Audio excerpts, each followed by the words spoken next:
Ayatollah Ali கமேனியை கொன்னதன் மூலமா மறுபடியும் உலக அரங்கில் தன்னுடைய அரசியல் ஆதிக்கத்தை நிலைநிறுத்திருக்கு அமெரிக்கா.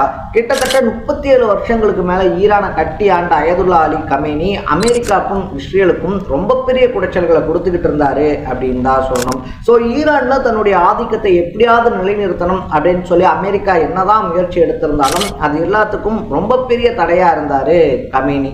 அதனால அமெரிக்காவினுடைய ஆதிக்கத்தை அங்க நிலைநாட்ட எப்படியாவது கமேனி இருக்கார் இல்லையா, அவரை கொன்னே ஆகணும் அப்படின்னு சொல்லி இஸ்ரேலோட கை கோர்த்து அதற்கான வேலைகளை பல வருஷமா அமெரிக்கா பார்த்துக்கிட்டு இருந்துச்சு அப்படின்னு சொல்லலாம். ஒரு வழியா நேத்துக்கு முந்தைய தினம் கமேனியை கொன்னும் போட்டிருக்காங்க. ஸோ இதனால ஈரான் மட்டும் இல்லாம உலக நாடுகளிலேயே ஒரு ரொம்ப பெரிய பதற்றம் அப்படின்றதும் வெடிச்சிருக்கு. 3வது உலக போருக்கு இது முக்கியமான காரணமா மாறுறதுக்கான வாய்ப்புகள் அதிகம் அப்படின்னு சொல்றாங்க. ஸோ ட்ரம்பினுடைய இந்த நடவடிக்கையை பத்தி நீங்க என்ன நினைக்கிறீங்க அப்படின்றத கமெண்ட் பண்ணிட்டு மறக்காம சேனலை சப்ஸ்கிரைப் பண்ணிக்கோங்க.